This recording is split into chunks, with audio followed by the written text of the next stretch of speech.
Hello and welcome back to the channel. Yes, I am a Viking and today it is a story day, so don't go anywhere. Oh yes, sit tight and enjoy this folk tale. And I'm going to show you a few more scenes of the garden today as I told this story. But you may be asking yourself before this video continues, what is this story about? Well, in the medieval times, the times I come from and I love, we often have problems with staff, with workers and the people you employ. For let's face it, if you've got a longstead or a small farm, you need to employ people. And one of the problems, very much like today, is how do you know you've employed the right person? And in the folk tales of England, it is a very familiar motive of choosing a worker. So today, not only do I have one tale for you, I have indeed a bonus story at the end. Oh yes, and can you guess the ways in which the two stories are going to choose a worker as I hold out my Sagas?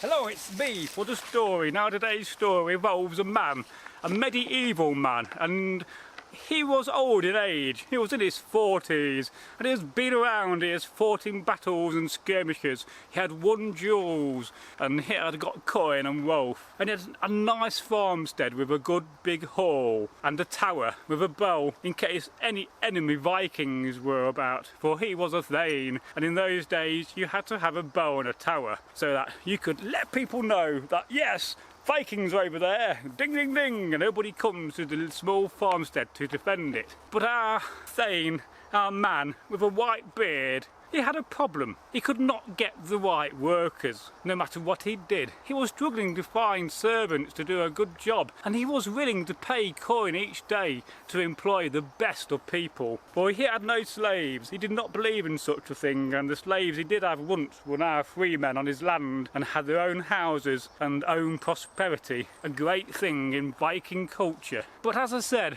our man, he had a problem. But what indeed, what discovery the man made about his problem will shock you. For he had hired people and hired workers, but they turned out to be, well, very bad at their job. He hired a maid and she nearly set fire to the longhouse by mistake. Another man who was hired to farm the land could not tell the difference between a horse and a cow. Could you believe it? I do not believe it myself. And another man who was paid to go and chop and make logs could not split a log with an axe to save his life.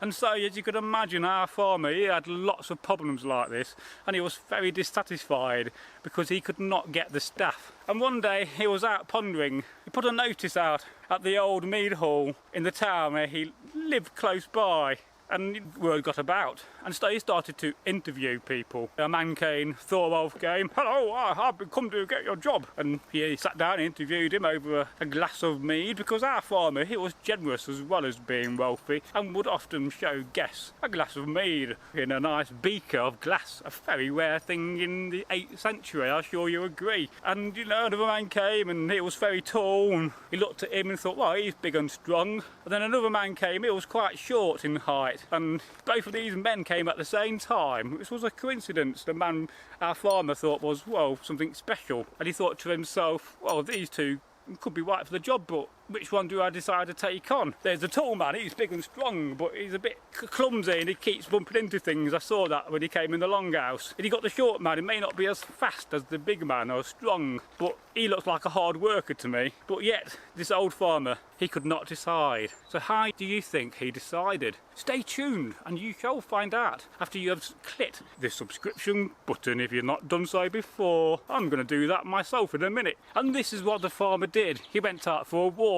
in the wood he owns, and he sat down on an old log, and before him came a raven, a bird of the gods. For in his time, in his grandfather's time, his grandfather believed in mysteries and in the old ways. And he sat down, he looked at the raven, and the raven spoke to him and gave him some advice. But advice I will tell you at the end of the story. And so our farmer, he knew what to do, and he went forward through the wood back to his longhouse, where the two men that were waiting to find out who was going to be employed were sitting by the hearth in his farmstead, his longhouse, a great hall. Oh yes, you can imagine it now with the wooden beams and the furniture and wood and tapestries on the wall and all the fineries of food and apples on show. And so these two men sat and the farmer came in and he asked them both to stand up. So they both stood up. He said, "Turn around for me, turn around." And he knew straight there then that the man to employ was the short man. And this is how he knew. Well, he looked at the trousers of the two men.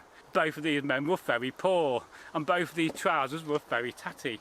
Now, one of them, the old tall man, he had a lot of patches on his backside of his trousers.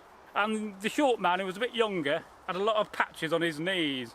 From that sight, he knew that the man to hire was a short man.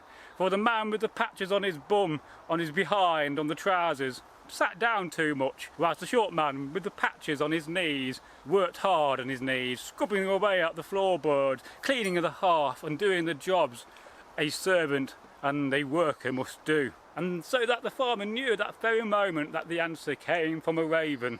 And he thought to himself, perhaps these stories of the old gods are true. Now, as I promised you, there is a second story to this tale. There was a man, and he had a business in a small Viking town. He had wagons and horses, and he would deliver cargo from one town to another. A very prosperous business. But he needed to find out some new staff, for he did not have enough wagon drivers, and he was perplexed about what to do and how to decide who would make the best wagon driver. The man who had been looking for a driver for his wagons, in fact he's been looking for a good driver for a while, had 3 to choose from. And again, the magic number 3 appears in another story, and it's amazing and astonishing how it always happens to appear. And so he thought about it for a while, and then he posed this question to the 3 drivers. If you was going around a cliff on a very hazardous path where you could drop hundreds of feet to your, or fathoms to your death,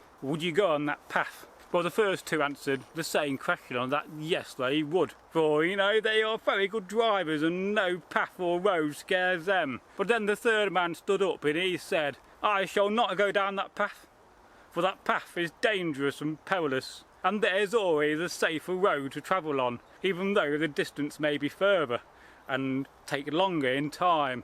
So I will choose not to travel along that path. I will choose a safer journey because I want my wagon and the goods of which I am paid to deliver to get there." And again, if you think about the Dark Ages, the medieval times, they traded an awful lot. So wagons going backwards and forth between towns and villages would have been a common sight. And we needed wagons and carts to do that business if you couldn't carry it on horseback or even on foot. So, oh, fascinating thing. And so the man, the old man, he knew that the third man was the driver for him. For he would not take risks with a horse and cart, and he will get the journey done in a safe way. And again, the old motive about choosing your servant is such a very old thing in English folklore, a very old motive indeed. And if you can do 2 things for me, is to smash the like button. If you have enjoyed this story, oh yes, you know, grab an old shield and smash it with your shield. And then also, you can share the video for me. By sharing the video, you will help the channel grow. And if you got any suggestions of the kind of content you want to see me film as well in the future, or any stories or folk tales, or even popular urban myths, I think that will be quite interesting, telling popular urban myths whilst dressed as a Viking. It's goodbye from me, and I will see you in 2 days in the next folk tale.